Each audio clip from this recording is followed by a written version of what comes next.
સહજાનંદ સ્વામી મહારાજની જય, હરિપ્રસાદ સ્વામી મહારાજની જય, આત્મીય સમાજની જય જય જય, દાસના દાસ થવાની જય જય જય.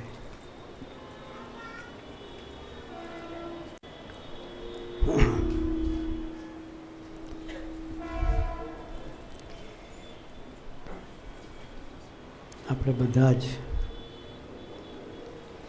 સત્સંગ માટે ભેગા થયા છે.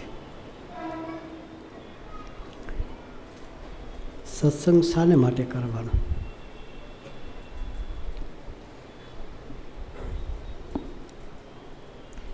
તો કે સુખી થવા માટે.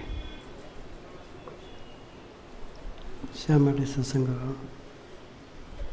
સુખી થવા માટે. સુખી તો છીએ જ. મુંબઈ મહાનગરીમાં આપણે રહીએ છીએ.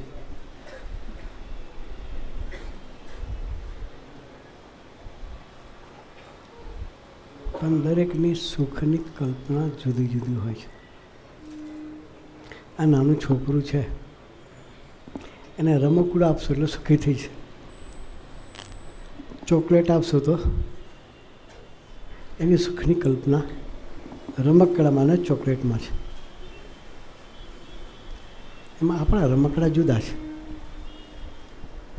એ જ પ્રમાણે આ ટીનેજર્સ હોય આ બધા, અને બાસ્કેટબોલ, ક્રિકેટ, સારા કપડાં પહેરવાના સ્કૂલમાં, એનું સુખ છે.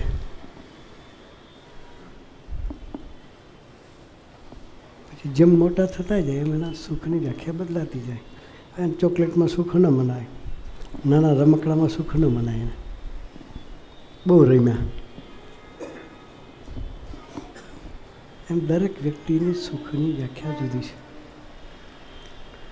પણ અંતરનું સુખ જોઈએ છે. ભક્તિ સ્વામી વાત કરીને નિશ્ચિંતા, નિર્ભયતા અને શુભ વિચાર,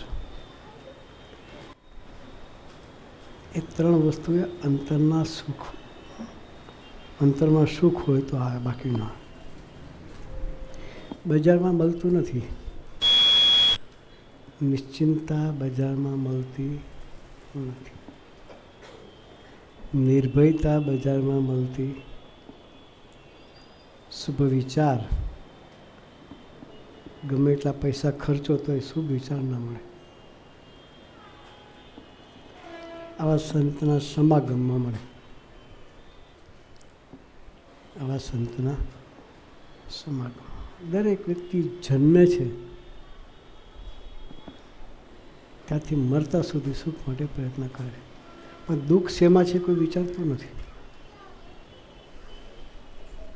દુઃખ શેમાં છે કોઈ વિચારતું નથી. આ છોકરા બધા બલૂન લઈને બેઠા છે.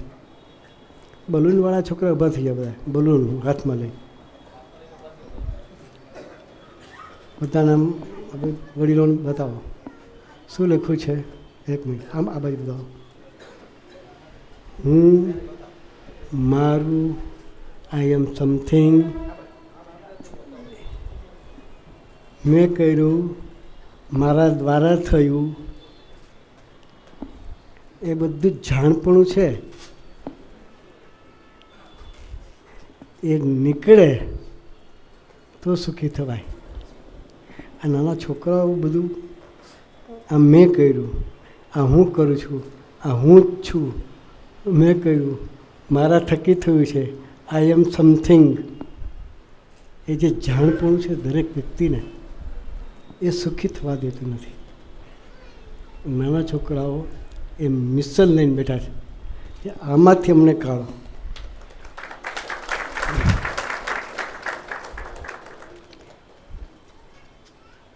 સત્સંગમાં આવવાથી અહંકારનો ખ્યાલ આવે. શાનો ખ્યાલ આવે? અહંકારનો. હું કંઈક છું એનું જાણપું જે હૈયાનું વિશે ભરાયેલું છે, જીવમાં જે ભરાયેલું છે. આ કોરોના થયો, મોટા મોટા મલ્ટી મિલિયનરો મૂકીને જતા રહ્યા. માનતા હતા કે હું છું તો મારો ધંધો ચાલે છે. એ ગયા પછી કોણ ચલાવતું હશે? વિચાર કરીએ આપણે. પણ દરેક વ્યક્તિ માની બેઠી છે કે મારા વગર ચાલે. હું અત્યારે બેઠો છું અહીંયા, તો હું નહીં તો સત્સંગ નહીં ચાલે. ચાલવાનું છે. ભગવાનનું કામ ભગવાન કરવાના છે. નાનું છોકરું હોય, ધાવનું છોકરું હોય, એની મા મરી જાય, મોટું થાય છે કે નહીં થતું? હે, થાય છે ને મોટું? કોણ કરે છે? આપણે માનીએ કે આપણે છીએ ને મોટું થશે. હું છું એમાંથી બહાર નીકળવા માટે સત્સંગ કરવાનો. મારે લઈને છે, હું કરું છું, એ અહંકારનો ખ્યાલ આવે, એમાંથી બહાર નીકળાય, એના માટે સત્સંગ કરવાનો. એટલે આપણે બધા નસીબદાર છીએ કે આ બધું આપણને ખ્યાલ આવે છે કે હું જે કંઈ છું તારે લઈને છું. અમારા સત્સંગનું સ્લોગન છે, તારે લઈને હું. કયું સ્લોગન છે? તારે લઈને હું. હું જે કંઈક કરું છું, હું તો નિમિત્ત માત્ર છું, કરનાર તું છું. હું કરું છું એ અજ્ઞાન, કરનાર તું છું. તારે લઈને હું તો નિમિત્ત માત્ર. એ સમજણ સત્સંગથી આવે. એ સમજણ થી જીવે એને ત્રણ વસ્તુ જે કહી ભગવાનની દેન છે.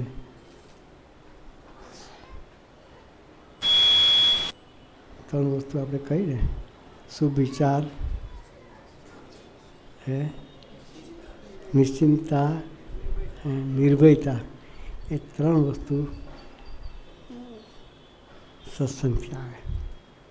આપણે નિશ્ચિંતતા પ્રગટાવી છે. આપણે નિર્ભય થઈને જીવવું છે. ભગવાન મળ્યા છે, એની ગોદમાં બેઠા છે. જેમ કૃષ્ણ પરમાત્માની ગોદમાં અર્જુન બેઠા હતા, તો નિશ્ચિંતતાથી બેઠા હતા. એ રીતે બેઠા હતા. મહાભારતનું યુદ્ધ ચાલતું હતું. આપણને ખબર છે ભીષ્મ પિતાનો સંકલ્પ હોય એ પૂરો થાય. એણે સંકલ્પ કર્યો કે કાલે અર્જુન નહીં હોય. શું સંકલ્પ કર્યો? કાલે અર્જુન નહીં હોય. એ સંકલ્પ કરે એટલે બીજે દિવસ સાકાર થાય જ. એટલે પાંડવોની છાવણીમાં રોગ કકડ ચાલુ થઈ ગયો. કૃષ્ણ પરમાત્મા રાતે છાવણીમાં પધાર્યા. જોયું તો બધા ઉદાસ બેઠા હતા. એટલે પૂછ્યું કે શું થયું, કેમ બધા ઉદાસ છો? ત્યારે બધાએ કહ્યું કે ભીષ્મ પિતાએ સંકલ્પ કર્યો છે કે કાલે અર્જુન નહીં હોય. અર્જુન નહીં હોય તો આપણે કોઈ નહીં હોઈએ. તો કૃષ્ણ પરમાત્માને ભેગી પોક મૂકી. શું મૂક્યું? આપણા જેવાથી આપણામાં ભળી જાય. હો, એ રડવા માંડ્યા કે શું થશે. પછી ધીરેને કહ્યું કે અર્જુન ક્યાં છે? એમાં અર્જુન નહોતા, 4 ભાઈઓ હતા, 5મા અર્જુન બાકી હતા. તો કે એની છાવણીમાં હશે. તો કે જેને પહેલાં મરવાનું છે એનો તો મળીએ. જેને પહેલાં મરવાનું છે એને તો મળીએ. પછી બધા અર્જુન પાસે જાય છે. તો અર્જુન તો છાવણીમાં ઘસઘસાટ ઊંઘે. ઊંઘ આવે. કાલે મોત હોય તો આજે ઊંઘ આવે?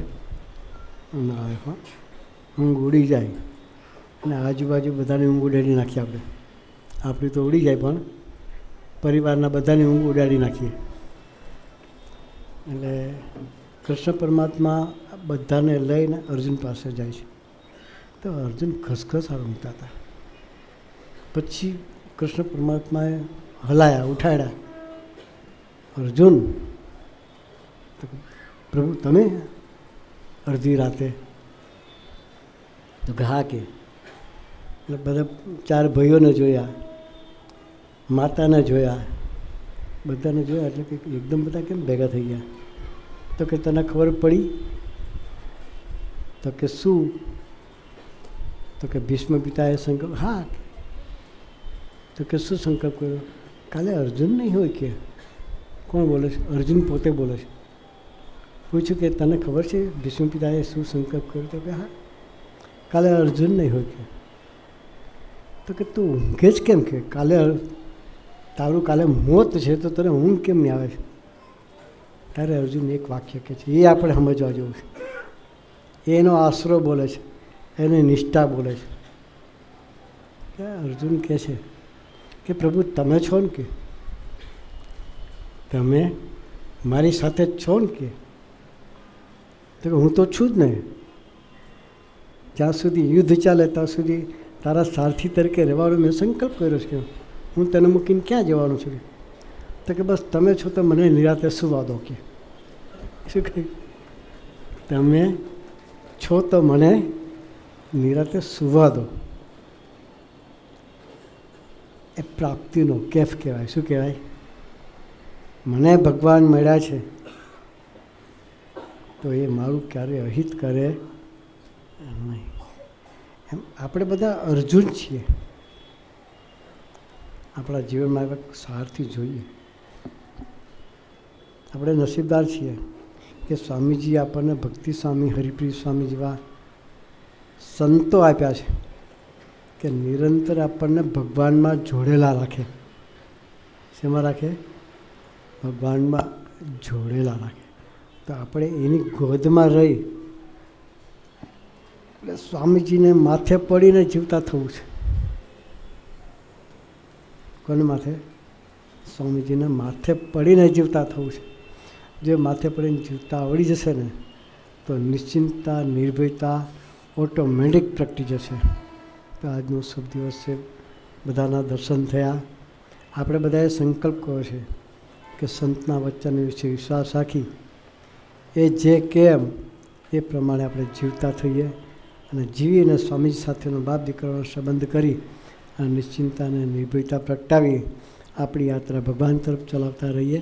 એ ચલાવવા માટે ગુરુએ આપણને સૌને ખૂબ ખૂબ ખૂબ બળ બુદ્ધિ અને શક્તિ આપે. એ જ પ્રાર્થના સહજાનંદ સ્વામી મહારાજની.